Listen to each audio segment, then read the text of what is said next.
മുസ്ലിം നാമധാരി തന്നെ ഒരു മുസ്ലിം നാമധാരി മുസ്ലിമാണ്, പ്രത്യക്ഷ പേരെന്താ മുസ്ലിമാണ്, പക്ഷെ അവൻ ആരാകാം? കാഫിറാകാം. എന്തുകൊണ്ട്? കിട്ടിയ സത്യത്തെ അവൻ നിഷേധിച്ചു. ഒരു മുസ്ലിം എല്ലാവരെയും കാഫിർ കാഫിർ എന്ന് പറയാൻ പാടില്ല. അത് ഖുർആന്റെ ശൈലിയും അല്ല, അത് ഇസ്ലാമിന്റെ ശൈലിയും അല്ല. മനസ്സിലായില്ല പറഞ്ഞ അമുസ്ലിം. ഈ അമുസ്ലിമിന് പലതും ഉണ്ടാവും. വെളിച്ചം കിട്ടാത്തവരുണ്ടാവും, അറിവിട്ടില്ല ഒന്നും ഇല്ലാത്തവരുണ്ടാവും. നമുക്ക് ഈ ലോകത്തെ പറ്റി എന്താ അറിയാം? കിട്ടിയതിന്റെ സത്യത്തെ അവൻ അംഗീകരിക്കുകയും ചെയ്യും. ബാക്കിയൊന്നും കിട്ടിയിട്ടില്ല. അപ്പൊ ഈ സിന്ധിയക്കാവുക, നിരീശ്വരവാദിയാവുക എന്ന് പറഞ്ഞാൽ അത് ഈ ലോകത്തെ ഏറ്റവും വലിയ തിന്മയാണ്. അവൻ എല്ലാ നന്മക്കും എതിരുമാണ്. അവൻ ഹിന്ദുക്കൾക്കെതിരാണ്, ക്രിസ്ത്യാനികൾക്കെതിരാണ്, ബുദ്ധമതക്കാർക്കെതിരാണ്, പാർസി മതക്കാർക്കും സൗരാഷ്ട്ര മതമൊക്കെ എതിരാണ്. പിന്നെ അവൻ എന്തിനാണ്? അതൊക്കെ നല്ല മതമാണ്, ഇത് മാത്രം തെറ്റെന്ന് പറയുന്നത് എന്തിനാ? ഓരോന്ന് വെട്ടിക്ക് പോവുക. അല്ലാതെ ഇത് നിഷേധിച്ചിട്ട് അത് അംഗീകരിക്കില്ല. അവൻ്റെ ലക്ഷ്യം എന്താ? ഓരോന്നും സൗകര്യത്തിനനുസരിച്ച് ഇങ്ങനെ വെട്ടിക്കൊണ്ടേയിരിക്കും. കുഫറിൻ്റെ ആളുകൾക്ക് ഒരിക്കലും ഈമാന്റെ വെളിച്ചം നല്ലതായി തോന്നൂല. കുഫർ കയറിക്കഴിഞ്ഞാൽ കഴിഞ്ഞു. അല്ലാഹു തആല കാത്ത് രക്ഷിക്കട്ടെ. കുഫറുള്ളിൽ കയറും. അത് മുസ്ലിമേ നാമധാരി അമുസ്ലിം നാമധാരി അങ്ങനെ വ്യത്യാസമൊന്നുമില്ല. ചിലപ്പോൾ അമുസ്ലിമായ മനുഷ്യന്റെ നാവിലൂടെ അല്ലാഹു തആല ഹക്ക് വെളിവാക്കും. എന്നാൽ മുസ്ലിമിന്റെ നാവിലൂടെ പുറത്തു വരുന്നത് എന്തായിരിക്കും? കുഫറായിരിക്കും. അങ്ങനെയും വരും. ചിലപ്പോൾ ദീനിനെയും ഹക്കായ ദീനിനെ അമുസ്ലിം പ്രതിരോധിക്കും. ആക്രമിക്കുന്നത് ആരായിരിക്കും? മുസ്ലിം നിരീശ്വരവാദി. മുസ്ലിമായ നിരീശ്വരവാദി ഹക്കിനെ എതിർക്കും. എന്നാൽ ഹക്കിന്റെ അയലുകാരെ സഹായിക്കുന്നത് ആരായിരിക്കും? അമുസ്ലിമായിരിക്കും. മുസ്ലിം നാമധാരിയായ നിരീശ്വരവാദിയോട് വാദപ്രതിവാദത്തിൽ ഏർപ്പെടാം. എന്തിനു വേണ്ടി? ദീനെന്ന പരിശുദ്ധ സത്യത്തിന് വേണ്ടി. അങ്ങനെയും സംഭവിക്കും. അതൊക്കെ പ്രത്യേകിച്ച് ഇന്ന് ലോകാവസാന കാലഘട്ടമായ ഈ കാലഘട്ടത്തിൽ അതൊക്കെ സർവ്വസാധാരണമായി നടന്നുകൊണ്ടിരിക്കുകയാണ്. വളരെ ചിന്തിക്കണം. ഈ അടുത്ത കാലഘട്ടത്തിൽ ഇസ്ലാമിനെ ആക്രമിച്ചത് മുഴുവനും മുസ്ലിം നാമധാരികളാണ്. അതേസമയത്ത് ഇസ്ലാമിൻ്റെ രക്ഷകർത്തുകയും ഇസ്ലാമിനൊരു മഹത്തായ ഒരു സിദ്ധാന്തം, ഒരു മഹത്തായ തത്വമാണ്, ഒരു മഹത്തായ ആദർശമാണ്, ഒരു മഹത്തായ നേരിൻ്റെ വെളിച്ചമാണ്. അത് ഈ ലോകത്ത് നിലനിൽക്കൽ ഈ ഭൂലോകവാസികളുടെ ബാധ്യതയും ഉത്തരവാദിത്വവും ഈ ഭൂലോകവാസികളുടെ അനുഗ്രഹവുമാണ്. ഇത് നിലനിർത്തൽ ഭൂലോകവാസികളുടെ ബാധ്യതയാണ് എന്ന രൂപത്തിൽ സംസാരിച്ചതാരാണ്? ലോകത്തിൻ്റെ നാനാഭാഗത്തുമുള്ള മുസ്ലിമീങ്ങൾ. അപ്പോൾ എന്താ സംഭവിച്ചത്? അമുസ്ലിമാണെങ്കിലും കാഫിറല്ല. മുസ്ലിം നാമധാരിയാണെങ്കിലും കാഫിറാണ്. എന്താ ഈ കാഫിർ എന്നാൽ അമുസ്ലിമാണെന്ന് വിചാരിക്കേണ്ട. അമുസ്ലിം കാഫിറാകാമെന്നേ ഉള്ളൂ. എന്നാൽ മുസ്ലിം നാമധാരിയും കാഫിറാകും. അമുസ്ലിമൊക്കെ കാഫിറാന്ന് വിചാരിക്കണ്ട. അവൻ ആ സന്ദേശം കിട്ടിയിട്ടുണ്ടാവില്ല, കിട്ടിയത് അവൻ നിഷേധിച്ചിട്ടുണ്ടാവില്ല. പൂർണ്ണമായ വെളിച്ചം അവനിൽ എത്തിയിട്ടുണ്ടാവില്ല. എത്തിയത് അവൻ നിഷേധിച്ചിട്ടുണ്ടാവില്ല. അവനൊരു കാഫിർ എന്ന വാക്കിന്റെ അർത്ഥം എന്താ? നിഷേധിച്ചവൻ. അതേ സമയത്ത് മദ്രസയെ പഠിച്ച് 8ാം ക്ലാസ് 6ാം ക്ലാസ് 7ാം ക്ലാസ് ഒക്കെ പഠിച്ച മനുഷ്യൻ, ഖുർആൻ മനസ്സിലാക്കിയവൻ, ഖുർആൻ പൂർണ്ണമായി മനസ്സിലാക്കാനല്ല, ഇതൊക്കെ അല്ലാഹുവിന്റെ സത്യമാണ് എന്ന് മനസ്സിലാക്കിയ വ്യക്തി, അത് പഠിച്ച വ്യക്തി, അതിൻ്റെ ഉപദേശങ്ങൾ ഉറുദികൾ ഇഷ്ടം പോലെ കേട്ട വ്യക്തി, ഇനി അതൊക്കെ പഠിക്കാൻ വേണമെങ്കിൽ സത്യമാണെന്ന് മനസ്സിലാക്കാനുള്ള സാഹചര്യമുള്ള വ്യക്തി, ആ വ്യക്തി ഉള്ളു കാഫിറാണ്. ആ വ്യക്തി എന്ന് ശരി, അപ്പോൾ ഞാൻ കാഫിറാണ്. അപ്പോൾ ചിലപ്പോൾ മുസ്ലിം കാഫിറാകാം, ചിലപ്പോൾ അമുസ്ലിം കാഫിറാകാതെയും ഇരിക്കാം. അമുസ്ലിം മുഴുവനും കാഫിറാണെന്നോ മുസ്ലിം മുഴുവനും കാഫിറല്ല എന്നോ വിചാരിക്കേണ്ട. ഞാൻ ഇവിടെ പറഞ്ഞ മുസ്ലിം നാമധാരിയാണ് കാഫിറാകും. മുസ്ലിം നാമധാരി കാഫിറാകും. അമുസ്ലിമിനെ ഞാൻ നാമധാരി എന്നല്ല. മുസ്ലിമാണല്ലോ. മുസ്ലിം അല്ലാത്തവനക്കാരാണ്, അമുസ്ലിമാണ്, പക്ഷെ കാഫിറാവില്ല. എന്തുകൊണ്ട് കാഫിറാവില്ല? അവന് കിട്ടിയ സത്യം നിശ്ചയിച്ചിട്ടുണ്ടാവില്ല, തൗഫീഖ് ഉണ്ടാവില്ല. അവൻ്റെ കാര്യത്തിൽ റബ്ബിൻ്റെ തീരുമാനത്തിനോട് അല്ലാഹു അഅലം, നമുക്കതിനെ പറ്റി അറിയില്ല, നമുക്കൊരു വിവരമില്ല. വളരെ കുറഞ്ഞ വിവരമല്ലാതെ നിങ്ങൾക്ക് ലഭ്യമായിട്ടില്ല, നമുക്കതിനെ പറ്റി അറിയില്ല. പക്ഷെ ആ കിട്ടിയ ഒരു സത്യത്തിന്മേൽ അവൻ സംസാരിക്കും. ആ സംസാരം ഈ കാഫറിന്റെ നാവിനെ അടിച്ചൊതുക്കാൻ മാത്രം യോഗ്യമായിരിക്കും. എന്തുകൊണ്ട്? കിട്ടിയ വെളിച്ചം ചെറുതാണെങ്കിൽ പോലും അത് വലുതായിരിക്കും.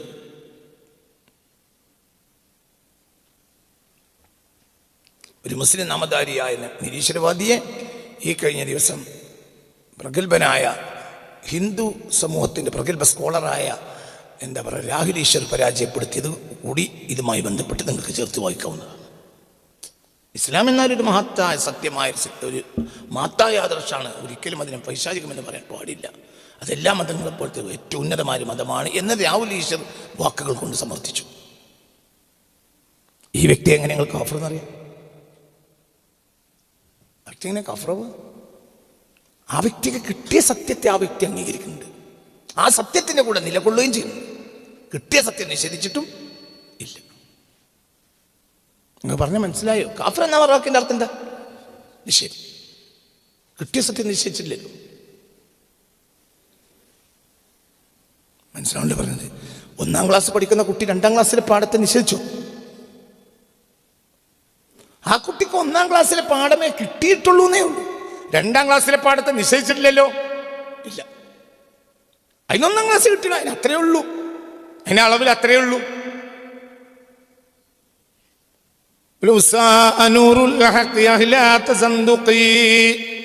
സത്യത്തിന്റെ വെളിച്ചം ചീത്തയായി തോന്നിയാലും ആർക്ക്? അഹ്ല തസന്ദുഖിൻ, നിരീശ്വരവാദികൾക്ക്. നിരീശ്വരവാദികൾ നിഷേധികൾ തന്നെ. അതുകൊണ്ടാണ് ഞാൻ പണ്ടേ പറഞ്ഞുകൊണ്ടിരിക്കുന്നുണ്ട്, എല്ലാവരും തമ്മിൽ, മതവിശ്വാസികൾ തമ്മിൽ കൂട്ടായ്മ ഉണ്ടായിരിക്കണം.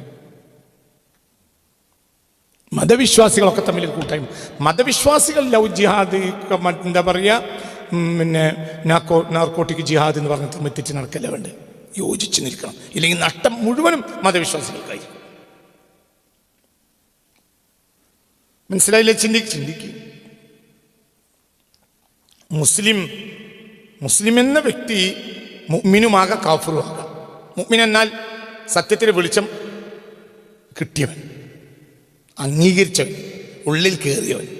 കാഫിർ നശിപ്പിച്ച നിഷേധിച്ചവൻ. മനസ്സിലായില്ലേ? ചിന്തിക്കുക. അപ്പൊ ഒരു മുസ്ലിം നാമധാരി തന്നെ, ഒരു മുസ്ലിം നാമധാരി മുസ്ലിമാണ്, പ്രത്യക്ഷ പേരെന്താ മുസ്ലിമാണ്, പക്ഷെ അവൻ ആരാകാം? കാഫിറാകാം. എന്തുകൊണ്ട്? കിട്ടിയ സത്യത്തെ അവൻ നിഷേധിച്ചു. ഒരു മുസ്ലിം എല്ലാവരെയും കാഫിർ കാഫിർ എന്ന് പറയാൻ പാടില്ല. അത് ഖുർആന്റെ ശൈലിയും അല്ല, അത് ഇസ്ലാമിന്റെ ശൈലിയും അല്ല. മനസ്സിലായില്ലേ പറഞ്ഞ? അമുസ്ലിം, ഈ അമുസ്ലിമിന് പലതും ഉണ്ടാവും. വെളിച്ചം കിട്ടാത്തവരുണ്ടാവും, അറിവിട്ടില്ല ഒന്നും ഇല്ലാത്തവരുണ്ടാവും. നമുക്ക് ഈ ലോകത്തെ പറ്റി എന്താ അറിയാം? കിട്ടിയതിന്റെ സത്യത്തെ അവൻ അംഗീകരിക്കുകയും ചെയ്യും. ബാക്കിയോ അവന് കിട്ടിയിട്ടില്ല. അപ്പൊ ഈ സിന്ധിയക്കാവുക, നിരീശ്വരവാദിയാവുക എന്ന് പറഞ്ഞാൽ അത് ഈ ലോകത്തെ ഏറ്റവും വലിയ തിന്മയാണ്. അവൻ എല്ലാ നന്മക്കും എതിരുമാണ്. അവൻ ഹിന്ദുക്കൾക്കെതിരാണ്, ക്രിസ്ത്യാനികൾക്കെതിരാണ്, ബുദ്ധമതക്കാർക്കെതിരാണ്, പാർസി മതക്കാർക്കും സൗരാഷ്ട്ര മതമൊക്കെ എതിരാണ്. പിന്നെ അവൻ എന്തിനാണ്? അതൊക്കെ നല്ല മതമാണ്, ഇത് മാത്രം തെറ്റെന്ന് പറയുന്നത് എന്തിനാ? ഓരോന്ന് വെട്ടിക്ക് പോവുക. അല്ലാതെ ഇത് നിഷേധിച്ചിട്ട് അത് അംഗീകരിക്കില്ല. അവൻ്റെ ലക്ഷ്യം എന്താ? ഓരോന്നും സൗകര്യത്തിനനുസരിച്ച് ഇങ്ങനെ വെട്ടിക്കൊണ്ടേയിരിക്കും. അവനെല്ലാം വെട്ടണം. അവസാനത്തെ ദൈവിക സിദ്ധാന്തവും ഭൂഗോളത്തിന് എടുത്തു പോയാൽ മാത്രമേ നിരീശ്വരവാദിക്ക് ഉറക്കം കിട്ടുള്ളൂ. അതേമറിച്ച് മുസ്ലിമിനെ സംബന്ധിച്ചിടത്തോളം മുസ്ലിമിന് ഹിന്ദുക്കൾ എടുത്തുകൊണ്ട് ആവശ്യമുണ്ടോ? ഇല്ല. ഇവിടെ മുത്തു മുഹമ്മദ് മുസ്തഫ AD 632 ജൂൺ 8 വഫാത്താകുമ്പോൾ ഈ ലോകത്തെ ഏറ്റവും കൂടുതൽ ആളുകൾ ഹിന്ദു മതത്തിലാണ് ലോകത്തെ ഏറ്റവും കൂടുതൽ ആളുകൾ.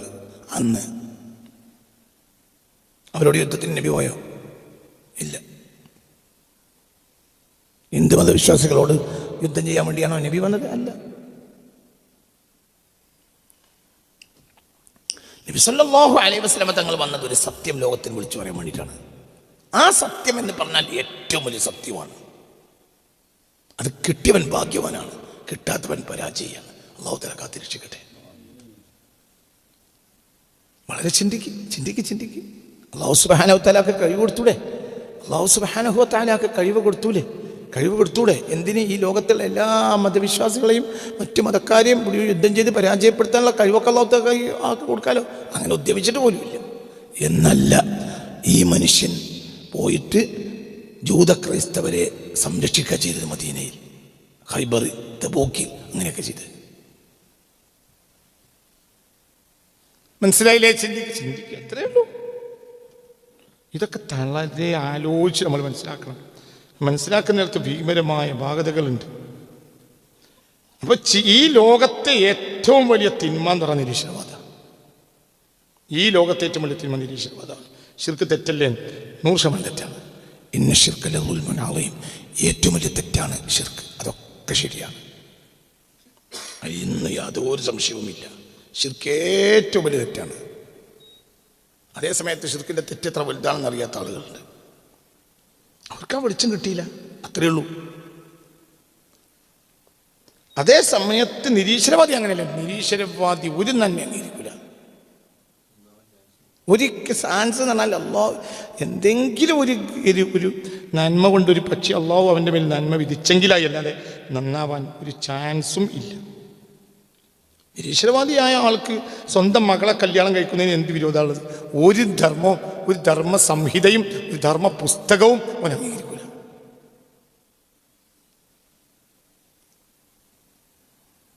ചിന്തിക്ക്. ഞാൻ നിങ്ങളോട് കഴിഞ്ഞ 5-8 മാസങ്ങൾക്ക് മുമ്പ് പറഞ്ഞിരുന്നു, മെൻസസ് ബ്ലഡ് ഉപയോഗിക്കൽ ഇനി ലോകത്ത് സർവ്വത്രികമാവും. എന്താ കാരണം? ലിബറലിസം. അതാ കാരണം. അതിന് കണക്ഷൻ യൂറോപ്പിൽ ലിബറലിസം വർദ്ധിച്ചു. അതിന് പിന്നെ വേറെ ചില ലക്ഷ്യങ്ങളുണ്ട്. അത് പിന്നെ വേറെ ചില കാര്യങ്ങളാണ്. അതേ സമയത്ത് ഈ മെൻസസ് ബ്ലഡ് വൃത്തികേടാണ്. മെൻസസ് ബ്ലഡ് മനസ്സിലായി. ഒരു ബ്ലഡ് എന്ന് പറഞ്ഞാൽ ചീത്ത സാധനം, നമ്മൾ കഴുകി വൃത്തിയാക്കും. മെൻസസ് ബ്ലഡ് എന്ന് പറഞ്ഞാൽ ബ്ലഡിൻ്റെ കൂട്ടത്തിൽ ഏറ്റവും മോശപ്പെട്ട ബ്ലഡാണ് ഏത്? അത് അങ്ങനെ തന്നെയാണ്. അതൊരു അയിത്തപ്പെട്ട സാധനമാണ്. അത് മാറ്റി നിർത്തപ്പെടേണ്ടതാണ് ഹിന്ദു മതപ്രകാരം,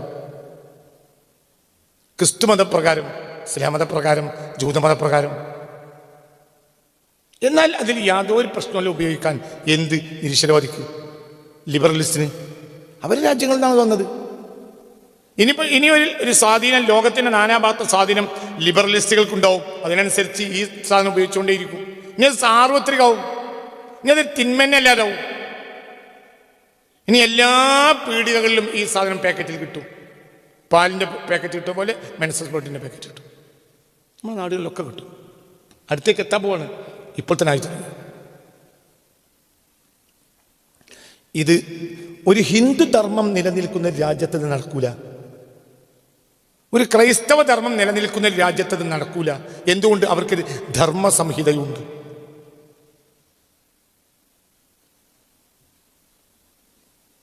ശിർക്ക് എന്ന് പറഞ്ഞാൽ ആരോടുള്ള തെറ്റാണ്?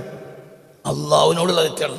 ശിർക്ക് ചെയ്തുകൊണ്ടിരിക്കുന്ന മനുഷ്യനെ ഉപദ്രവിക്കരുതെന്ന് റസൂൽ പറഞ്ഞിട്ടില്ലേ? അവൻ ശിർക്ക ചെയ്യുന്നത്, തെറ്റാണ്, ശിർക്കാണ്. ഈ ലോകത്തെ ഏറ്റവും വലിയ ശിർക്കാണ് ചെയ്യുന്നതെങ്കിലും അവൻ്റെ മേൽ നിങ്ങൾ വാൾ ഉയർത്തി പോകരുത്. ഖുർആൻ പറഞ്ഞിട്ടില്ലേ? ഹദീസ് പറഞ്ഞിട്ടില്ലേ? നിങ്ങൾ യുദ്ധത്തിന് പോകുന്ന നാടുകളിൽ ശിർക്ക് ചെയ്തുകൊണ്ടിരിക്കുന്ന പുരോഹിതന്മാരോ പണ്ഡിതന്മാരോ സാധാരണ ജനങ്ങളുണ്ടെങ്കിലും നിങ്ങളെ വാള് അവരുടെ മേലെ ഉയർത്താൻ പാടില്ല. എന്തുകൊണ്ട്? അത് അവൻ്റെ വിശ്വാസപ്രകാരം ഒരു നന്മയാണ്. അതിലടങ്ങിയ തിന്മാനം മനസ്സിലാകാത്തത് കൊണ്ടാണ്. മനസ്സിലാണ്ടോ പറഞ്ഞത്? അതുപോലെയാണോ മദ്യപാനം? ഒരാൾ മദ്യപാനിയായി കണ്ട മദ്യപാനിയെ പിടിക്കുകയും അവനെ മദ്യപാനത്തിന്റെ പ്രചാരണത്തിൽ അധികരിക്കുന്നതിന് നമ്മൾ സമരം ചെയ്യുകയും മദ്യപാനിയെ ശിക്ഷിക്കുകയും. ഇതുപോലെയാണോ വ്യഭിചാരം? വ്യഭിചാരം കടുത്ത ശിക്ഷല്ലേ? അവൻ വിചാരിക്കല്ല ഓൻ്റെ അങ്ങനെ അറിയാൻ പറ്റും. ശിർക്കിന് ഇസ്ലാമിൽ എന്ത് ശിക്ഷയുള്ളത്? നിങ്ങൾക്ക് മനസ്സിലായില്ല. ശിർക്കിൽ പ്രശ്നം എന്താണ്? ശിർക്ക് ഏറ്റവും വലിയ തെറ്റാണ്. പക്ഷെ ഇത് ചെയ്യുന്ന വ്യക്തി അതൊരു സാമൂഹിക നന്മയാന്ന് വിചാരിച്ചാണ് ചെയ്യുന്നത്. വ്യക്തിപരവും സാമൂഹികവുമായ നന്മയാണെന്ന് വിചാരിച്ച അയാൾ ചെയ്യുന്നു. അയാൾക്ക് അതിനടങ്ങിയ തിന്മ മനസ്സിലാവുന്നേ ഇല്ല. അതുകൊണ്ട് വേറൊരാളിലേക്ക് തിന്മ ഉണ്ടാവുന്നുമില്ല. അത് അയാൾ പഠിച്ചോണ്ടുള്ള പ്രശ്നമാണ്. കള്ളുടിയോ, വ്യഭിചാരോ, മോഷണോ? മനസ്സിലാണ്ട് പറഞ്ഞത്? ചിന്തിക്കണം. അപ്പൊ ഇവിടെ ഏറ്റവും വലിയ അത് പടച്ചോന്റെ അടുത്ത് പോകുമ്പോഴുള്ള പ്രശ്നമാണ് എന്ത്? ശിർക്ക്. തെറ്റല്ലേ? വലിയ തെറ്റാണ്. പക്ഷെ ശിർക്ക് ചെയ്യുന്ന ആളുകൾക്കുള്ള സൗകര്യങ്ങളൊക്കെ ഇസ്ലാം ചെയ്തു കൊടുത്തിട്ടുണ്ടല്ലോ. ഇസ്ലാമിക രാജ്യങ്ങളിൽ ഇസ്ലാം ഭരിക്കുന്ന കാലഘട്ടത്തിൽ 60-70% മുസ്ലിമീങ്ങളുള്ള രാജ്യത്ത് 30% മുസ്ലിമീങ്ങൾ ഭരിച്ചിട്ടുണ്ട്. 80% മുസ്ലിമീങ്ങളുള്ള രാജ്യത്ത് 20% മുസ്ലിമീങ്ങൾ ഭരിച്ചിട്ടുണ്ട്.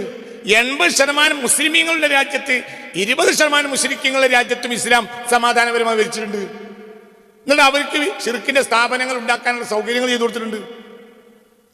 മനസ്സിലായില്ലേ പറഞ്ഞത്? ശിർക്കിന്റെ ആരാധനാലയങ്ങൾ നടത്താനുള്ള സൗകര്യം ചെയ്തു കൊടുത്തിട്ടുണ്ട്. അതിന് നികുതി വാങ്ങാതിരുന്നിട്ടുണ്ട്. ശിർക്കിന്റെ സ്ഥാപനത്തിന്റെ വരുമാനങ്ങളാണത്. പക്ഷെ അതിന് നികുതി വാങ്ങൂല. എന്റെ അതിൽ സാമൂഹിക നന്മയായിട്ട് അവർ ചെയ്യാണ്. എന്റെ തിന്മർക്ക് മനസ്സിലായിട്ടില്ല. അതേസമയത്ത് ഇസ്ലാമിക രാജ്യത്ത് മനസ്സിലായ പറഞ്ഞത് എവിടെയെങ്കിലും വ്യഭിചരിക്കാതെ കുറിച്ച് എന്തുകൊണ്ട്? അത് ഈ ലോകത്തുള്ള തെറ്റാണ്, ഈ ലോകത്തെ ജനങ്ങൾക്കിടയിലുള്ള തെറ്റാണ്, അത് അധർമ്മാണ്. മറ്റത് പടച്ചോനോടുള്ള പ്രശ്നമാണ്. എന്നാൽ അത് വലിയ തെറ്റല്ലേ? തീർച്ചയായും വലിയ തെറ്റാണ്. ഹബീബായ നബി സല്ലല്ലാഹു അലൈഹി വസല്ലം തങ്ങൾ മദീനയിൽ വരുന്ന കാലത്ത് ശിർക്ക് ചെയ്യുന്ന ഇതര സമൂഹങ്ങൾ ഉണ്ടായിരുന്നു അവിടെ. അവരോട് റസൂലുള്ള വലിയ സന്ധിയിലും സമ്പർക്കത്തിലാണ് കഴിഞ്ഞത്. അപ്പൊ മക്കയിലെ പ്രശ്നം സാമൂഹിക പ്രശ്നമാണ്. ഒരു നന്മ അവർ അംഗീകരിക്കൂല, ഒരു നന്മ ചെയ്യണ അവരെ വെറുതെ വിടൂല. മനസ്സിലായില്ലേ? അവർ ചിന്തിക്കും പ്രശ്നം എന്താ? ഇവിടെ ഏറ്റവും വലിയ പ്രശ്നം എന്താണ്? അധർമ്മാണ്. ഈ അധർമ്മത്തിന് എന്താ അധർമ്മം വാഴാനുള്ള കാരണം? 2 പ്രശ്നങ്ങൾ. ഒന്നിരിക്കൽ അധർമ്മം, ഒരു ധർമ്മസംഹിതയുള്ള ഒരു സൊസൈറ്റി ആ ധർമ്മസംഹിതയെ അംഗീകരിക്കാതെ വരും. അപ്പോൾ അവരെ ശിക്ഷിച്ചിട്ട് ധർമ്മസംഹിതയിലേക്ക് കൊണ്ടുവരും. അത് മുസ്ലിം ആണെങ്കിലും ഹിന്ദു ആണെങ്കിലും ക്രിസ്ത്യാനി ആണെങ്കിലും ജൂതനാണെങ്കിലും അവർ വ്യഭിചരിക്കുകയോ മദ്യപിക്കുകയോ ചെയ്യുന്നുണ്ടെങ്കിൽ അവരെ ധർമ്മത്തിലേക്ക് തിരിച്ചുകൊണ്ടുവരാം.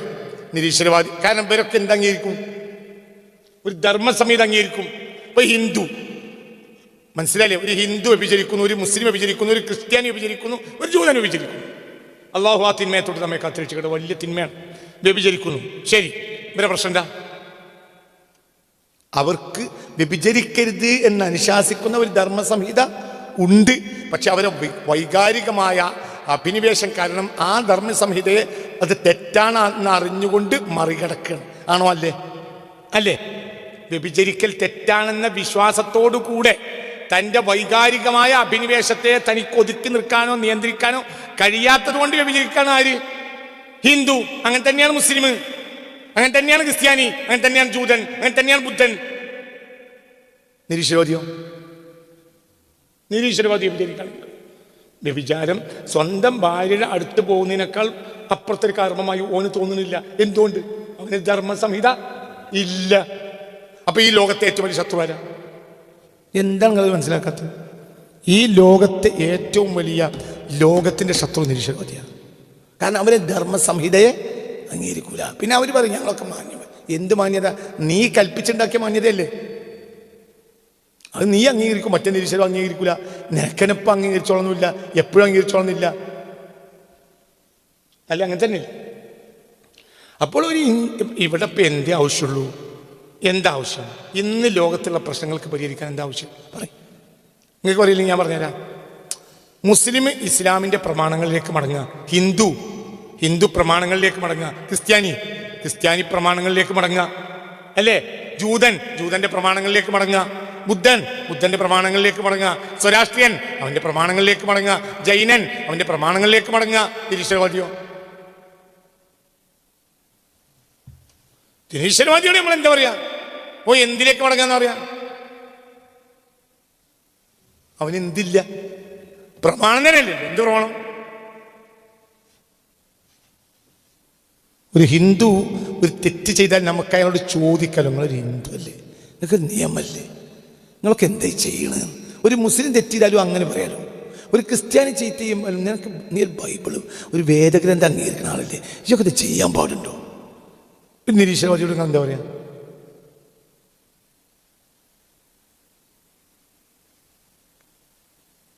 പറഞ്ഞാൽ മനസ്സിലായോ? എന്താ മനസ്സിലാക്കേണ്ടത്? ഒരു പെണ്ണിനെ കല്യാണം കഴിച്ചു, അത് ഹിന്ദു മതത്തിൽ നടക്കൂല. ഹിന്ദു മതത്തിൽ പുറത്ത് പോയിട്ടല്ല നടക്കൂല. പെണ്ണിനെ കല്യാണം കഴിക്കൽ ഹിന്ദു മതത്തിൽ നടക്കൂല. അടിച്ചിട്ട് ചെപ്പക്കുറ്റി അവർ ശരിയാക്കും. ഒരു പെണ്ണിനെ കല്യാണം കഴിക്കലോ ആണിനെ കല്യാണം കഴിക്കലോ ക്രിസ്തുമതത്തിന്റെ പ്രമാണം അനുസരിച്ച് നടക്കൂല, ബുദ്ധമതത്തിന്റെ പ്രമാണം അനുസരിച്ച് നടക്കൂല, ജൈനമതത്തിന്റെ പ്രമാണം അനുസരിച്ച് നടക്കൂല, ഇസ്ലാം മതത്തിന്റെ പ്രമാണം അനുസരിച്ച് നടക്കൂല. അതേ സമയത്ത് ഈ മതങ്ങളിൽ ഒന്നും നടക്കൂല, ആ മതം ആയിക്കൊണ്ടിരിക്കുവേ നടക്കൂല. അതേ സമയത്ത് നിരീശ്വരവാദിക്ക് എന്താ? അപ്പോൾ ഒരാൾക്ക് പെണ്ണിനെ കല്യാണം കഴിക്കണമെങ്കിൽ സുഗമമായ മാർഗം എന്താ? നിരീശ്വരവാദിയാവുക. ആണിനെ കല്യാണം കഴിക്കണമെങ്കിൽ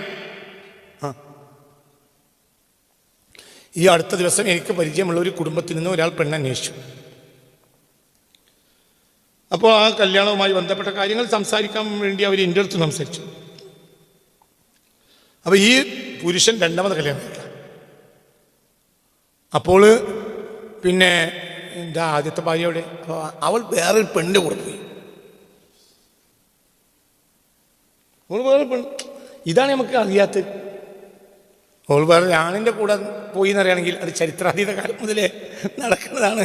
ആണ് പെണ്ണിൻ്റെ കൂടെ പോലും പെണ്ണാണിൻ്റെ കൂടെ പോലും. ഇപ്പം നിങ്ങൾ ആലോചിക്ക്, ഒരു പെണ്ണ് അന്വേഷിക്കേണ്ടത് തന്നെയാണ്. എന്നിട്ട് അത് ഡൈവോഴ്സ് അവനെ പ്രൊസീജിയറൊക്കെ കഴിഞ്ഞപ്പോൾ കല്യാണം കഴിക്കുന്നത്. ഈ ഡൈവോഴ്സ് ആകാനുള്ള കാരണം എന്താ?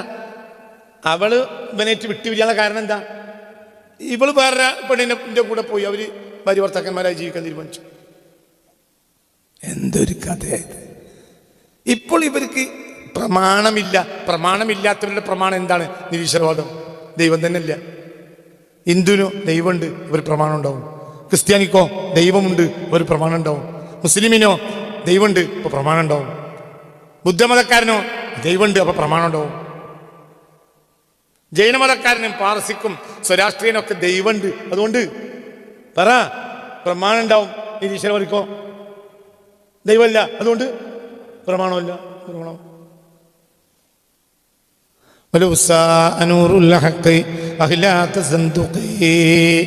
നേരിന്റെ വെളിച്ചം. അത് ഇവിടെ വേറൊരു സംഗതിയായി മനസ്സിലാക്കേണ്ടത് എന്താ? ഇവിടെ ഒരു സംഭവം മനസ്സിലാക്കേണ്ടതുണ്ട്. എന്തുകൊണ്ടാണ് രാഹുൽ ഈശ്വർ ഇസ്ലാമിനെ പ്രതിരോധിക്കാൻ തയ്യാറായത്? പറയും. ഇസ്ലാം എന്നൊരു സത്യത്തെ രാഹുൽ ഈശ്വർ എന്ന, നിങ്ങൾ വിചാരിക്കുന്നുണ്ടോ രാഹുൽ ഈശ്വർ നാളെ മുസ്ലിമാകാൻ തീരുമാനിച്ചിട്ടുണ്ട്? അല്ല.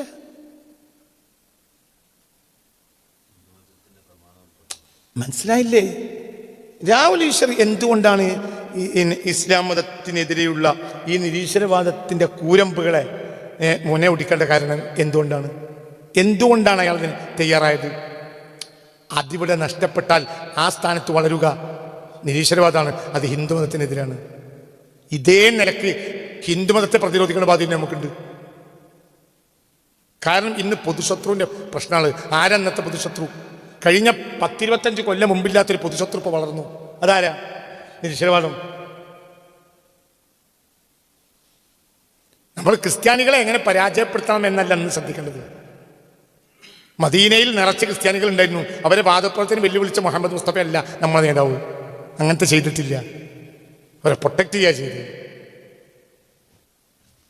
മനസ്സിലോടെ പറഞ്ഞില്ല. ഹബീബായ നബി സല്ലല്ലാഹു അലൈഹി വസല്ലം മദീനയിൽ വന്നപ്പോൾ ആദ്യമായി അവരോട് ഉണ്ടാക്കിയത് ഒരു സന്ധിയും കരാറുമാണ്. പിന്നെ അറേബ്യൻ ഉപഭൂഖണ്ഡം മുഴുവനും റസൂലുള്ളാഹിന്റെ കാൽ കീഴിൽ അമർന്നിട്ടാണ് റസൂലുള്ള AD 632 വഫാത്താണ്. എന്നിട്ടോ ചില ആളുകൾക്ക് വേണമെങ്കിൽ ബാധിക്കാൻ എന്ത്, ആദ്യകാലത്ത് മദീനയിൽ വന്നപ്പോൾ അങ്ങനെയൊക്കെ അഡ്ജസ്റ്റ് ചെയ്തിട്ടുണ്ടെങ്കിൽ അത് ന്യൂനപക്ഷല്ലേ, അപ്പൊ പിന്നെ അവരെ ഒത്തു കഴിയാൻ വേണ്ടിയാണ് എന്ന് ചില വിടുവായത്തം പറയാം. അങ്ങനെയാണെങ്കിൽ ഹബീബായ റസൂലുള്ള AD 632 വഫാത്താകുമ്പോഴോ 632 ഹബീബായ നബി സല്ലല്ലാഹു അലൈഹി വസല്ലം വഫാത്താകുമ്പോൾ അറേബ്യൻ ഉപഭൂഖണ്ഡത്തിലെ ഏറ്റവും വലിയ ചക്രവർത്തി എന്ന് പറയാം. അങ്ങനെ പറയാൻ പറ്റൂല. എങ്കിൽ ആ സ്ഥാനത്താണ് ആര്? മുഹമ്മദ് മുസ്തഫ. അപ്പോഴും ഇവരേറ്റ് സന്ധിയിലാണ്. സന്ധി ആകണമെന്ന് ഉമ്മത്തിനെ പഠിപ്പിക്കാണ്. അവർക്ക് വേണ്ട സംരക്ഷണം കൊടുക്കണമെന്ന് പറയാണ്. നമ്മളുമായി സന്ധിയിൽ നിൽക്കുന്ന, നമ്മളുമായി പ്രശ്നങ്ങളില്ലാതെ സഹകരിച്ച് അങ്ങോട്ടും ഇങ്ങോട്ടും നിൽക്കുന്ന ഒരു അമുസ്ലിമിനെ ഒരാൾ ഉപദ്രവിച്ചാൽ എന്ത് ഫലം? ജന്ന, സ്വർഗത്തിന്റെ വാസന ആസ്വദിക്കുന്ന റസൂൽ പറഞ്ഞിട്ടുണ്ട്. നമ്മളെ നാട്ടിൽ ഇന്ന് നമ്മളെ നാട്ടിൽ കൂടിക്കഴിയുന്ന ഹിന്ദുക്കളില്ലേ? പലരും ഉണ്ടല്ലേ? ഉണ്ട്. അവരെ ഉപദ്രവിക്കാൻ, നീ മതത്തിന്റെ പേര് ഉപദ്രവിക്കാൻ മെനക്കെട്ട നിനക്ക് എന്ത് കിട്ടൂല? സ്വർഗത്തിന്റെ വാസന ആസ്വദിക്കാൻ കഴിയില്ല. അതൊക്കെ ഇലാഹി ഹിക്മത്തിന്റെ ഭാഗമാണ്. നിരീശ്വരവാദി അവരെ ആക്രമിക്കുമ്പോൾ, ഹിന്ദു മതത്തിനെ ആക്രമിക്കുമ്പോൾ ഇളിക്കള പണിയല്ലേ നമുക്ക് വേണ്ടത്? നിരീശ്വരവാദി ഹിന്ദുവിനെ ആക്രമിക്കുമ്പോൾ, ഹിന്ദു മതത്തെ ആക്രമിക്കുമ്പോൾ നോക്കി നിന്ന് ഇളിക്കുന്ന പണി നല്ലതല്ല. അത് ദീനും അല്ല, അത് മതമല്ല. അവരെ ആ മതത്തെ പ്രൊട്ടക്ട് ചെയ്യണം. എന്തുകൊണ്ട് പറ? ആ മതം നഷ്ടപ്പെട്ടാൽ തൽസ്ഥാനത്ത് ഇനി എന്താ ഉണ്ടാവുക? നിരീശ്വരവാദം. അതിനേക്കാൾ വലിയ തിന്മ ലോകത്തില്ല. ഒരു ഹിന്ദു നിന്റെ അയൽവാസിയാണ്, അവയുള്ളൊരു സത്യപ്രകാരം ജീവിക്കുന്ന ആളായ ഒരു പ്രമാണം അല്ല. നേരം വെളുത്ത രാമായണം വായിക്കും, അല്ലെങ്കിൽ മഹാഭാരതം വായിക്കും, ഒരു ക്ഷേത്രത്തിൽ പോകും. ഒരു നേരുനെറിയുള്ള ഒരാളാണെങ്കിൽ അയാളെ വീട്ടിൻ്റെ പരിസരത്ത് നിന്റെ ഭാര്യയും കുട്ടികളെ നിർത്തിയിട്ട് പോകാൻ നിനക്ക് വലിയ പേടിയൊന്നും ഉണ്ടാവില്ല. എന്തുകൊണ്ട്? അയാൾ നീതിക്കും ധർമ്മത്തിനും എതിരായി ഒന്നും ചെയ്യൂല.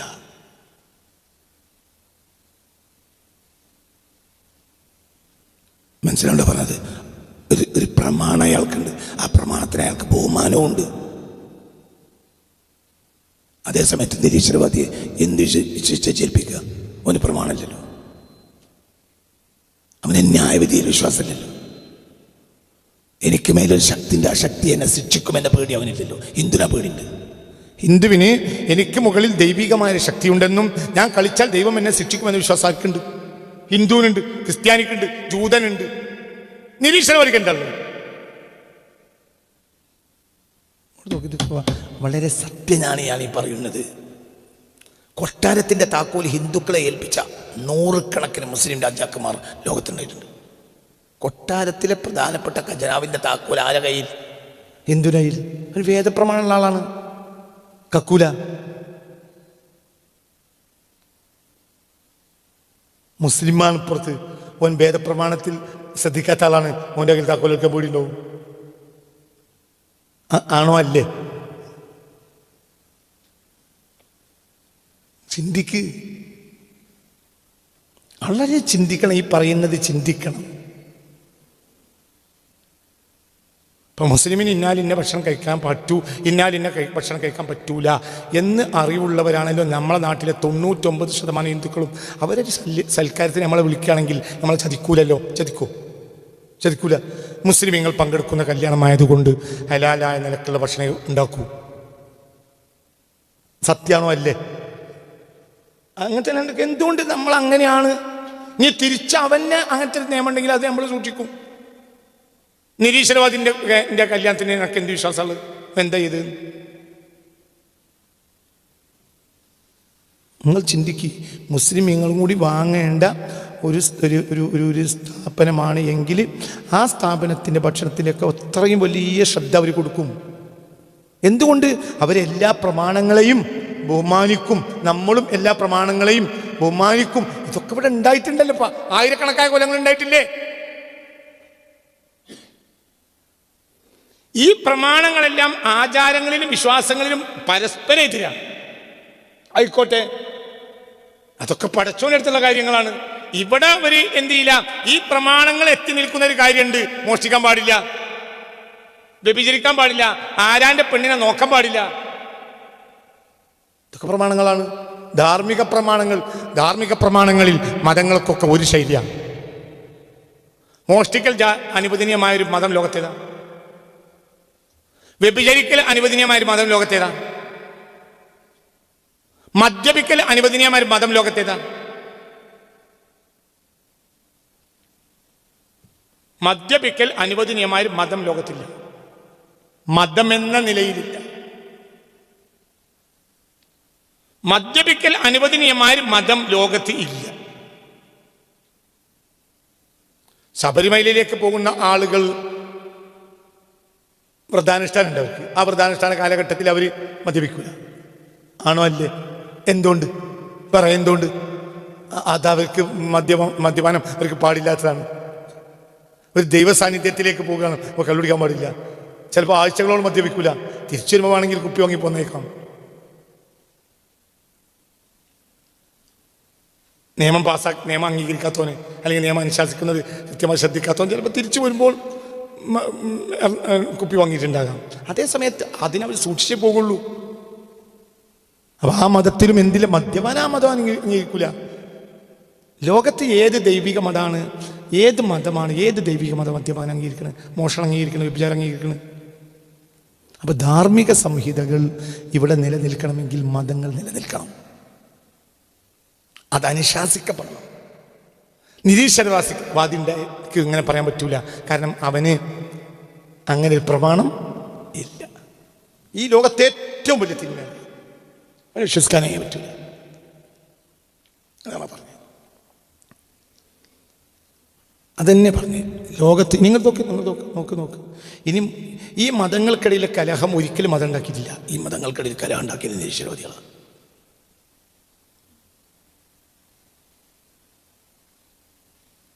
ചിന്തിക്ക്.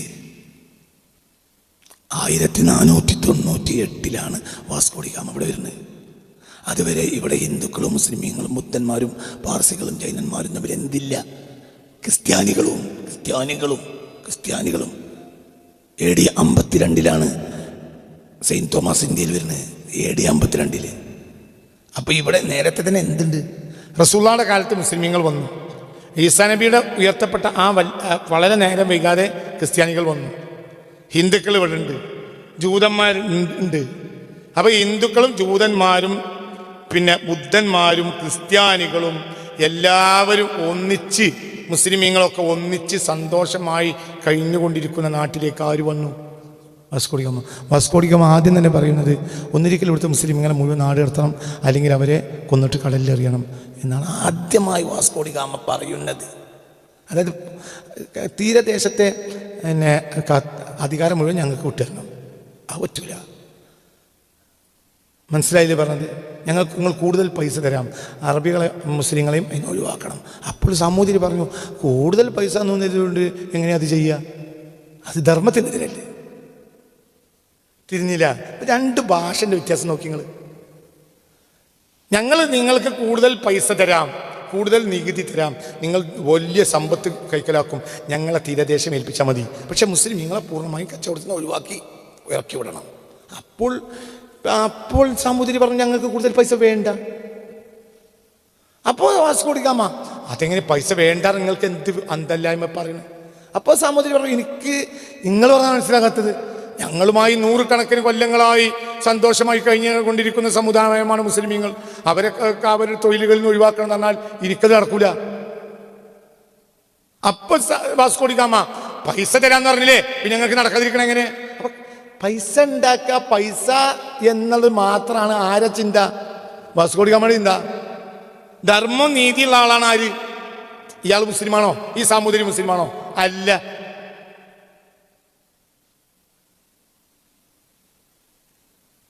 കണ്ണൂരിൽ പുറംകടലിൽ നങ്കൂരമിട്ട് നിൽക്കുന്ന കപ്പൽ കത്തിക്കാൻ ഒരുങ്ങാണ് ആര്? മുക്കാനോ കത്തിക്കാനോ ഒരുങ്ങാൻ വാസ്കോ ഡി ഗാമ. അപ്പോൾ വാസ്കോ ഡി ഗാമ അന്നത്തെ കേരളത്തിലെ ഏറ്റവും പ്രധാനപ്പെട്ട നമ്പൂതിരിയെ പറഞ്ഞയച്ചു. അത് ചെയ്യരുത്, ധർമ്മത്തിനെതിരെ ദൈവകോപമുണ്ടാവും.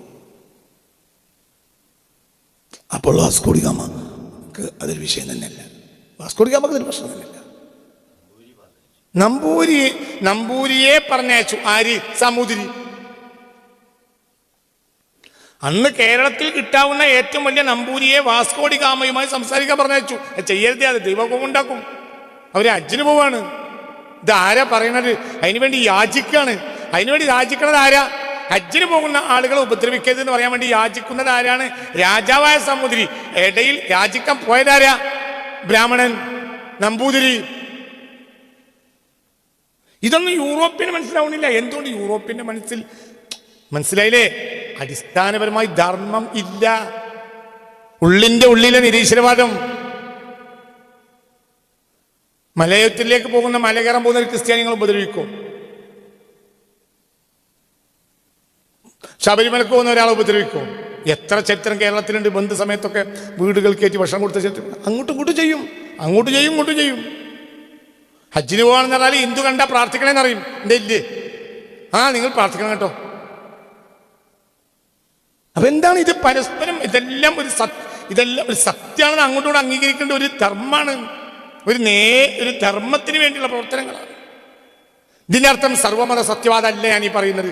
എല്ലാ മതങ്ങളും സത്യമാണ് എന്നുള്ള സർവമത സത്യവാദം അല്ല എൻ്റെത്. എൻ്റെ അഭിപ്രായം, ഈ മതങ്ങളെല്ലാം അതിൻ്റെ ധർമ്മസംഹിതയിൽ നിലനിൽക്കുന്നത് കൊണ്ട് ലോകത്തിന് പ്രത്യക്ഷത്തിൽ യാതൊരു നഷ്ടവും ഇല്ല. അതിവിടെ നിലനിന്നിട്ടില്ലെങ്കിൽ ആ സ്ഥാനത്ത് നിരീശ്വരവാദം. ഇതാണ് പ്രശ്നം. എന്ന് പറഞ്ഞതുകൊണ്ടാണ് ഇതിവിടെ വിശദീകരിക്കേണ്ടത്. നിരീശ്വരവാദികൾക്ക് നേരിന്റെ വെളിച്ചം, സത്യത്തിന്റെ വെളിച്ചം, നേരിന്റെ വെളിച്ചം ചീത്തയായിട്ടേ തോന്നൂ. അതിനുശേഷം ഇവിടെ നമ്മുടെ നാട്ടിൽ കുഴപ്പങ്ങളുണ്ടായി. യൂറോപ്പിൽ വന്നതിന് ശേഷം ഉണ്ടായ കുഴപ്പം മാത്രമേ കേരളത്തിലും ഇന്ത്യയിലുള്ളൂ. അനുമതില്ല, എല്ലാവരും പരസ്പരം ബഹുമാനിക്കും. ഇതൊക്കെ യൂറോപ്യൻ ഉൽപ്പന്നം. നിരീശ്വരവാദം യൂറോപ്യൻ ഉൽപ്പന്നമാണ്. വർഗീയവാദം യൂറോപ്യൻ ഉൽപ്പന്നമാണ്. ഭീകരവാദം യൂറോപ്യൻ ഉൽപ്പന്നമാണ്.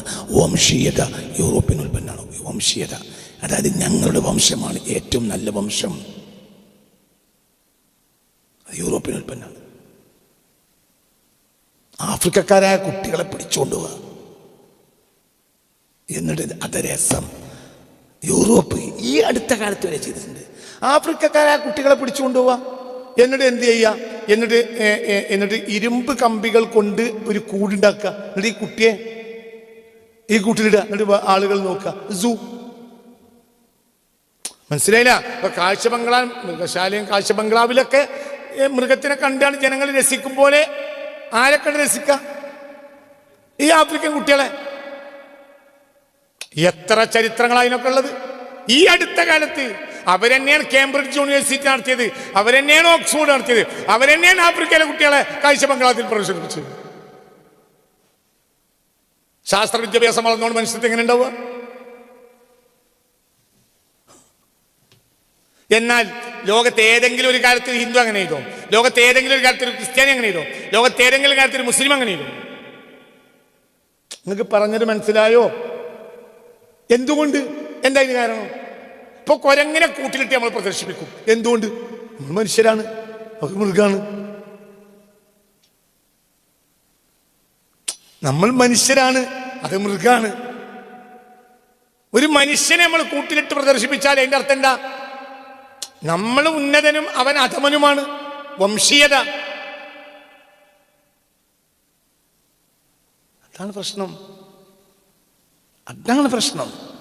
ഈ വംശീയത എവിടുന്ന് വന്നു? കർത്തോൻ അംഗീകരിക്കാത്ത ഒരു വെളുത്തോൻ അതെവിടുന്ന് വന്നു? യൂറോപ്പിന് വന്നു. വംശീയത യൂറോപ്പിന് വന്നു. എന്താണ് ഹിറ്റ്ലറുടെ പ്രശ്നം? വംശീയത. ആര് രക്തം മറ്റേത് രക്തത്തെക്കാളും ഉന്നതമാണെന്ന് വംശീയത. അതിന്റെ അടിത്തറ എന്താ? നിരീശ്വരവാദം.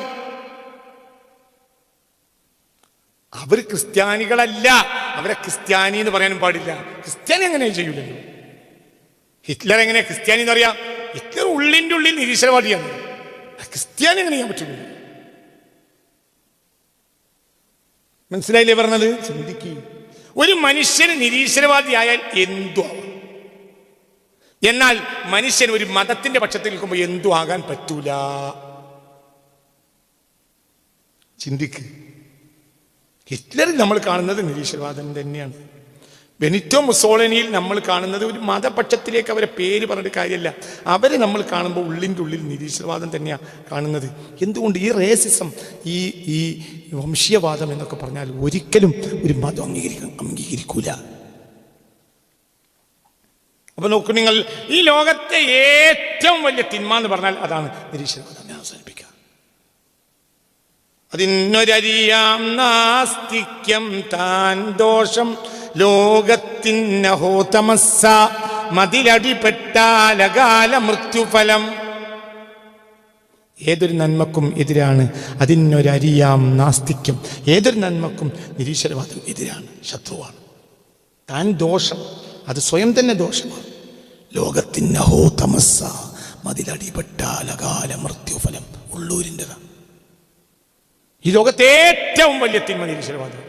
കാരണം നിരീശ്വരവാദത്തെ കയറിക്കഴിഞ്ഞാൽ അവന് ധർമ്മസംഹിത ഇല്ല, ഒന്നുമില്ല.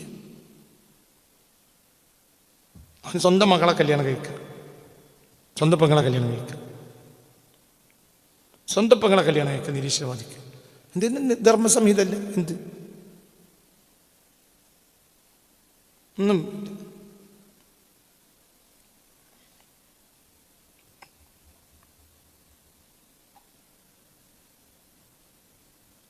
രാമു കാഴിക്കാരിയാട്ടിൻ്റെ ഒരു ഇൻ്റർവ്യൂവിലോ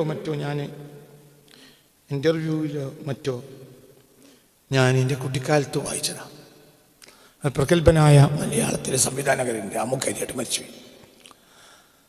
അപ്പോൾ അയാളുടെ ഒരു ഇൻ്റർവ്യൂവിൽ ഏതോ പത്രപ്രസിദ്ധീകരിച്ച ഒരു മാഗസിനിലോ വന്നത് എൻ്റെ ഓർമ്മയെന്ന് പറയാം, 20-25 കൊല്ലം മുമ്പ് ഞാൻ വായിച്ചത്.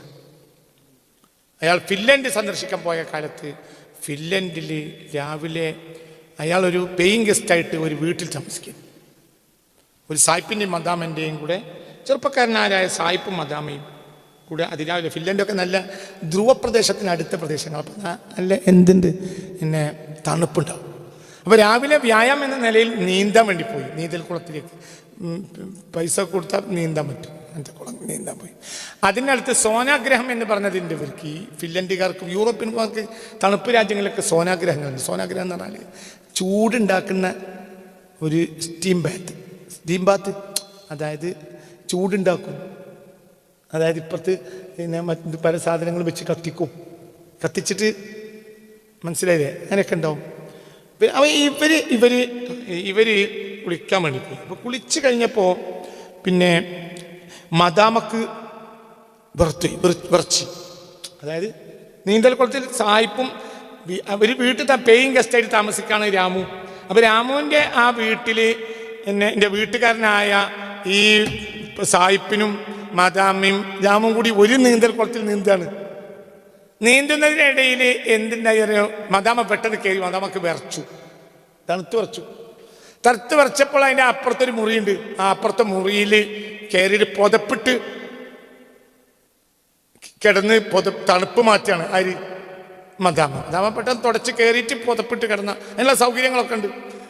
അപ്പം മദാമ വിളിച്ചു സായിപ്പിനെ, ഒന്ന് വാ, ഞാൻ തണുത്ത് വിറച്ച് മരിച്ചു പോകും, ഒന്ന് വാ. ഈ സായിപ്പിന് നീന്തിയിട്ട് രസം കഴിഞ്ഞിട്ടില്ല. അപ്പോഴത്തിന് കരമ്മ കയറിയിട്ടുണ്ട്. ആര്? രാമു കയറിയിട്ടുണ്ട്. അപ്പൊ കുളത്തിൽ നീന്തുന്നതിനിടയിൽ സായിപ്പ് വിളിച്ചു പറഞ്ഞു, രാമു നിങ്ങൾ കയറിയില്ലേ, നിങ്ങളൊന്ന് പിന്നെ അവളെ പുതപ്പിൻ്റെ ഉള്ളിൽ കിടന്നിട്ട് ഒന്ന് ചൂടാക്കി കൊടുക്കും. മനസ്സിലായി? ഇതൊരു ഹിന്ദു അംഗീകരിക്കോ, ഇതൊരു ക്രിസ്ത്യാനി അംഗീകരിക്കോ, ഇതൊരു മുസ്ലിം അംഗീകരിക്കോ, ഇതൊരു ജൈൻ അംഗീകരിക്കോ, ഇതൊരു ബുദ്ധൻ അംഗീകരിക്കോ, ഇതൊരു സ്വരാഷ്ട്രം അംഗീകരിക്കോ, ഇതാരംഗീകരിക്കും? നിരീശ്വരി അംഗീകരിക്കും? നിങ്ങൾ ഇത് 25 കൊല്ലം വായിച്ച, പക്ഷെ ഭയങ്കര അത്ഭുതമാണ്. ഈ ലോകത്തൊരു മനുഷ്യന് ഏറ്റവും സ്വന്തമാണെന്ന കാര്യം, അവൻ്റെ ഭൂമി പോലും അവന് സ്വന്തം എന്ന് പറയാം. അവൻ വേറെ ആൾക്ക് വിൽക്കാം. അവൻ ഒരിക്കലും വിൽക്കാൻ പാടില്ലാത്ത, വിൽക്കാൻ പറ്റാത്ത, വിൽക്കാത്ത ഒരു സാധനം ഉണ്ടെങ്കിൽ അതെന്താണ്? സ്വന്തം ഭാര്യ. അപ്പുറത്തെ മുറിയിൽ പുതപ്പിട്ട് വിറച്ച് കിടക്കാണ്. അപ്പം സായിപ്പിനെ വിളിക്കുമ്പോൾ സായിപ്പ് വീണ്ടും നീന്തുക. രാമു അപ്പഴത്തിന് നീന്തൽ കുളത്തുനിന്ന് കയറിയിട്ടുണ്ട്. അപ്പോൾ സായിപ്പ് വിളിച്ചു പറയാ, അവരങ്ങനെ വിളിച്ചു പറയുന്നത് കേട്ടില്ലേ, ഒന്ന് പോയിട്ട് അവരെ ഒന്ന് ചൂടാക്കി കൊടുക്കും. ആരാ പറയുന്നത്? ഭർത്താവ്. അതത്രേ ഉള്ളൂ. ഭർത്താവ് അങ്ങനെ പല ആളുകളെയും ചൂടാക്കലുണ്ടാവും. എന്തുകൊണ്ടാണ് ആ രാജ്യങ്ങളൊക്കെ അങ്ങനെ വന്നത്? നിരീശ്വരവാദം. ആ ജനങ്ങളെ നമ്മളെങ്ങനെയാ ക്രിസ്ത്യാനികൾ എന്നറിയാം? ക്രിസ്തുമതം അംഗീകരിക്കില്ലല്ലോ. മനസ്സിലാണ് പറഞ്ഞത്. എന്താ അവിടെയൊക്കെ കയറിപ്പോയത്? അത് ക്രിസ്തുമതം എന്ന് പറഞ്ഞ പുറംപൂച്ചിലാണ്. ഒരിക്കലും അവർ ക്രിസ്ത്യാനികളല്ല. ക്രിസ്തുമതം ഒരധർമ്മം അംഗീകരിക്കൂല. പിന്നെ അവരൊക്കെ ആരാ? നിരീശ്വരവാദികൾ. തൽക്കാലം ജനങ്ങളെ മുന്നിൽ പിടിച്ചിരിക്കാൻ വേണ്ടിയിട്ട് ചില സാമൂഹിക നേട്ടങ്ങൾക്ക് വേണ്ടി അവർ എന്ത് പറയുന്നേ ഉള്ളൂ. 98% ക്രിസ്ത്യാനികളുള്ള രാജ്യം, 100% ക്രിസ്ത്യാനികളുടെ രാജ്യ നോർവേ. 98% നിരീശ്വരവാദിയാണ്. എത്ര? 100% ക്രിസ്ത്യാനികളുള്ള രാജ്യത്ത് 98% നിരീശ്വരവാദികൾ. പിന്നെ അവരെ നമ്മളെങ്ങനെ ക്രിസ്ത്യാനി എന്നറിയാം? അവരെങ്ങനെ ക്രിസ്ത്യാനിയാവുക? അവർ ചെയ്യുന്ന തോന്നിയാസങ്ങൾ ക്രിസ്തുമതത്തിന്റെ പേരിൽ എങ്ങനെ എഴുതി ചേർക്കുക? ക്രിസ്തുമതം ഒരു ധാർമ്മിക മതമല്ലേ? ഹിന്ദുമതം ഒരു ധാർമ്മിക മതം, ക്രിസ്തുമതം ഒരു ധാർമ്മിക മതം. ധർമ്മത്തിനെതിരെ ഒന്നും അവർ അംഗീകരിക്കില്ല. അപ്പോൾ ഒരു കൂട്ടായ്മ വേണം. അധർമ്മത്തിനെതിരെ. ഏതാണ് അധർമ്മം? നിരീശ്വരവാദം. നിരീശ്വരവാദിക്ക് ഒരു ധർമ്മ സംഹിതയും ഇല്ല. ഒന്നിച്ചു നിൽക്കണം. അവിടെ നാർക്കോട്ടിക് ജിഹാദാണ്, അത് ലവ് ജിഹാദാണ്. ഇതൊക്കെ ഈ അടുത്ത കാലത്ത് മതവിശ്വാസികളെ തമ്മിൽ തെറ്റിക്കാൻ വേണ്ടിയിട്ട് യൂറോപ്പ് പടച്ചുവിട്ട തോന്നിയാസങ്ങൾ മാത്രം. മതവിശ്വാസികൾ വെച്ചിക്കണം, ഒന്നായി നിൽക്കണം അധർമ്മത്തിനെതിരെ. ഇല്ലെങ്കിൽ അടുത്ത തലമുറ നശിച്ചു. അല്ലാഹു നമ്മളെ കാത്ത് രക്ഷിക്കട്ടെ. അവസാനിപ്പിക്കുകയാണ്. അപ്പം എന്താ പറഞ്ഞു? എന്താ പറഞ്ഞത്?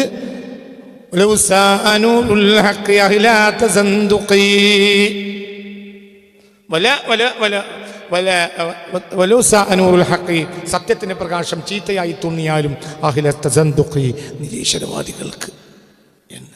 ബാക്കി അടുത്ത ക്ലാസ്സിൽ അതോടെ പ്രത്യേകിച്ചൊന്ന് വിശദീകരിക്കേണ്ടതായതുകൊണ്ട് അത് കഴിഞ്ഞിട്ടുണ്ട് നമ്മൾ വരി. എന്നാലും ഒന്ന് തിരിച്ച് കയറിയതാണ്, അതൊന്ന് പ്രത്യേകിച്ച് പറയാൻ വേണ്ടി. ബാക്കി നാളെയുള്ള ക്ലാസ്സിൽ ബാക്കി വിശദീകരിച്ച് പൂർത്തിയാക്കും. ربنا عليك توكلنا وإليك أنبنا وإليك المصير حسبنا الله ونعم الوكيل نعم المولى ونعم النصير ربنا آتنا في الدنيا حسنة وفي الآخرة حسنة. ദുആ ചെയ്യാൻ വേണ്ടി പറഞ്ഞിട്ടുണ്ട്. അല്ലാഹു തആല അവർക്ക് ആരൊക്കെ പറഞ്ഞാൽ നാളെ വിശദമായി ദുആ ചെയ്യാം. അല്ലാഹു സുബ്ഹാനഹു വ തആല ആ ഗ്രൂപ്പിൽ ആരൊക്കെയാണോ ദുആ ചെയ്യാൻ പറഞ്ഞവർക്കൊക്കെ അല്ലാഹു തആല ഖൈറിൻ്റെ വാതിലുകൾ തുറന്നു കൊടുക്കട്ടെ. അത് എണ്ണി നാളെ പറയാം. എണ്ണി നാളെ പറഞ്ഞ് നാളെ വിശദമായി ദുആ ചെയ്യും. എല്ലാ പ്രയാസങ്ങളെയും അല്ലാഹു പരിഹരിച്ചു കൊടുക്കട്ടെ. എല്ലാ ദുആ കൊണ്ട് വസിയത്ത് ചെയ്ത ആളുകൾക്കും അവരുദ്ദേശിക്കുന്ന ഖൈറിൻ്റെ വാതിൽ അല്ലാഹു തുറന്നു കൊടുക്കുകയും അവർ ഭയപ്പെടുന്ന മുസീബത്തും ഷർറും അല്ലാഹു ഒഴിവാക്കി കൊടുക്കുകയും ചെയ്യട്ടെ.